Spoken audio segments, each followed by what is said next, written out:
नमस्कार, मैं हूं कुमार गजेंद्र। जनपद ऑन द स्पॉट में आपका स्वागत है। हमारे एक दूसरे social media platform podcast with Kumar Gajendra में भी आपका स्वागत है। बहुत बड़ी खबर आपको बता रहे हैं कि जिस तरीके से कैलाश गहलोत जो परिवहन मंत्री हैं, आज ईडी ने उनको बुला लिया। दूसरा संबंध था ईडी का। कैलाश गहलोत अरविंद केजरीवाल की स्थिति देखकर आज भागे भागे ईडी के दफ्तर सुबह सुबह पहुंच गए।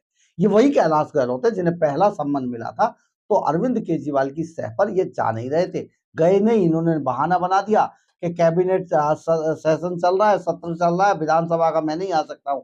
लेकिन जिस तरीके से अरविंद केजरीवाल को अभी ईडी उठाकर ले गई है सरेआम घर से, जैसा हम हमेशा कहते थे आपको, तो वही ईडी के डर के मारे आज दूसरा सम्मन जैसे ही जारी हुआ, कैलाश गहलोत सुबह सुबह भागे भागे ईडी के दफ्तर पहुंच गए। यहां पर करीब 5.5 घंटे ईडी ने कैलाश गहलोत से जमकर पूछताछ की। बहुत सारे सवालों के जवाब कैलाश गहलोत से मांगे और कैलाश गहलोत ने बिल्कुल सिट्टी पिट्टी गुम थी कैलाश गहलोत की। जब से अरविंद केजरीवाल गिरफ्तार हुए, सबके मन में दहशत हो गई है। अभी तक ये हंसी मजाक समझ रहे थे ना ईडी को, कहते थे सम्मन जो है गैर कानूनी है। अब गैर कानूनी नहीं है इनके लिए सम्मन। देखिए, डर ऐसी भय बिन प्रीत नहीं होती है। डर ऐसी चीज है कि भागे भागे आज सुबह सुबह कैलाश गहलोत सबसे पहले ईडी के दफ्तर पहुंचे। शायद नाश्ता भी नहीं किया होगा, चाय भी नहीं पी होगी आज सुबह सुबह उन्होंने। तो जब वो पहुंचे तो 5.5 घंटे तक ईडी लगातार उनसे पूछताछ की है। ये अभी हम पहले आपको कैलाश गहलोत के बारे में बता देते हैं। कैलाश गहलोत नजफगढ़ से विधायक हैं और ये परिवहन, गृह और कानून मंत्री हैं दिल्ली सरकार के अंदर। एक 2021-22 में जो शराब नीति बनाई गई थी, तो उसकी जो कैबिनेट जीओएम हुई थी, कैबिनेट जो हुई थी, उसमें उसमें जो कैलाश गहलोत भी शामिल थे और जो ड्राफ्ट था, उस ड्राफ्ट में कैलाश गहलोत की भी अहम भूमिका बताई जाती है। तो एक और बात, तो ये सारी चीजें तो थी ही थी, लेकिन सबसे बड़ी बात आज ईडी ने एक नई कैलाश गहलोत के लिए खड़ी कर दी मुसीबत। मुसीबत ये थी कि कैलाश गहलोत के नाम पर जो बंगला इशू है, अरविंद केजरीवाल के बंगले के बराबर में बंगला है वो, जहां पर अरविंद केजरीवाल का शीश महल है उसके बराबर में एक बंगला है, वो कैलाश गहलोत के नाम पर इशू है। और क्योंकि कैलाश गहलोत मंत्री है, कैबिनेट मंत्री है, तो उनके नाम पर एक बंगला इशू है, लेकिन उस बंगले में वो कभी रहे नहीं। ईडी ने इस बात पर भी उनसे सवाल जवाब किए हैं। वो उस बंगले में कभी नहीं रहे। उस बंगले में कौन रहता था? उस बंगले में रहता था केजरीवाल का माई बॉय विजय नायर, जो कम्युनिकेशन का पूरा इंचार्ज था आम आदमी पार्टी का। वो विजय नायर रहा करता था कैलाश गहलोत के बंगले में, यानी कि कैलाश गहलोत कभी उस बंगले में रहने गए ही नहीं। तो इस पर भी ईडी ने बड़े सवाल पूछे, दागे हैं। और कैलाश गहलोत ने ये कहा है कि मेरा परिवार किन्हीं निजी कारणों से बंगले में शिफ्ट नहीं हो पाया था। मुझे जानकारी नहीं है कि उस बंगले में कौन रहता है। मैं और मेरा परिवार हम नजफगढ़ में ही रहते हैं और निजी कारण थे जिस वजह से हम उस बंगले में शिफ्ट नहीं हुए थे। लेकिन बिल्कुल भी निजी कारण नहीं थे। जिस तरीके से पार्टी के अंदर अरविंद केजरीवाल की तानाशाही चलती है, उस तानाशाही की वजह से अलॉट कैलाश गहलोत के नाम पर हुआ, लेकिन उसमें रखा नहीं, उसमें रहा विजय नायर।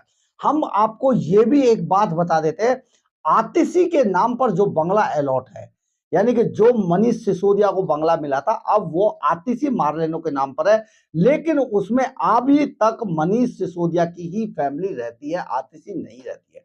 बहुत बड़ी बात है, ये हमारे सूत्र बताते हैं कि वहां पर मनीष सिसोदिया का परिवार ही रहता है, आतिशी नहीं रहती है वहां पर। इसी तरीके से इन्होंने बहुत सारे घपले घोटाले कर रखे हैं। अगर जांच कराई जाए तो इसका भी पता चलेगा कि कितने बंगलों का इस्तेमाल कौन कौन लोग कर रहे हैं, यानी कि केजरीवाल ने जो कह दिया वो हुआ।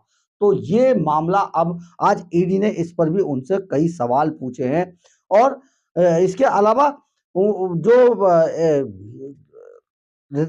ये सारा जो गोवा का जो पैसा था उसके बारे में भी इनसे सवाल पूछे गए कई, क्योंकि ड्राफ्ट में थे तो इनसे गोवा के सवाल, तो इन्होंने बिल्कुल मना कर दिया कि नहीं, मुझे इसकी कोई जानकारी नहीं है। और ये जो कैलाश गहलोत के पास जो मोबाइल है, उस मोबाइल के हैंडसेट 3 बार हैंडसेट तोड़ दिए गए, 3 बार। उनके बारे में भी, कैलाश गहलोत के हैंडसेट के बारे में भी जानकारी, सिम वही है, लेकिन कैलाश गहलोत के जो 3 मोबाइल तोड़े गए हैं या गायब कर दिए गए, उन मोबाइल के बारे में भी ईडी ने पूछा है कैलाश गहलोत से। तो कैलाश गहलोत भी अब लपेटे में आ सकते हैं। हालांकि आज उन्हें ईडी ने पूछताछ के बाद घर जाने दिया है, लेकिन जल्दी ही आतिशी मार्लेनो भी अभी ईडी के रेडार पर आ सकती हैं। आतिशी मार्लेनो ने बाकायदा इसकी घोषणा भी कर दी है। उधर सौरभ भारद्वाज पर भी तलवार लटकी हुई है, क्योंकि जो घोटाला हुआ है, लैब घोटाला मोहल्ला क्लिनिकों में, उसकी गाज सौरभ भारद्वाज पर भी गिरेगी। तो ये सभी लोग घोटालों के महाशहंशाह बन चुके हैं और अपनी शक्लें लेकर ऐसा मासूम चेहरा बनाकर जनता को आज भी गुमराह करने की कोशिश कर रहे हैं। और बात बात पर जिस तरीके से केंद्र सरकार, मोदी, अमित शाह, इन सब का नाम लेकर ये गुमराह करते हैं, आप एक बात बहुत अच्छे से समझ लीजिए। मैं अपने व्यूअर्स को ये बिल्कुल बड़ी जिम्मेदारी के साथ बताना चाहता हूं कि ये अदालतों के अंदर कुछ बोलते हैं और बाहर आकर कुछ और बयानबाजी करते हैं। इसका एक उदाहरण हम आपको बताते हैं कि सुप्रीम कोर्ट ने मनीष सिसोदिया के मामले में बोला कि आपके खिलाफ 338 करोड़ का मनी ट्रेल है, ये रखी पूरी फाइल। तो मनीष सिसोदिया ने सर नीचा कर लिया। उस पर आज तक किसी आम आदमी पार्टी ने बयान नहीं दिया। अगर अगर सुप्रीम कोर्ट ने गलत बोला था तो आज सुप्रीम कोर्ट के खिलाफ बोल के दिखाइए। आप तो सभी कुछ कर सकते हैं, किसी के खिलाफ भी बोलते हैं, लेकिन नहीं बोलेंगे क्योंकि वो सुप्रीम कोर्ट है। वहां पर उन्होंने फाइल के हिसाब से बताया, एक एक चीज बाहर कर देंगे, वो दिखा देंगे।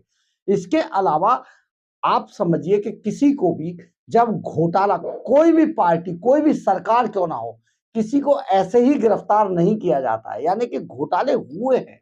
100 करोड़ रुपए कविता ने दिया है, 45 करोड़ गोवा में चुनाव में गया है, चार्टर प्लेन से गया है, हवाला का इस्तेमाल हुआ है, ये सारी चीजें ऑन रिकॉर्ड है।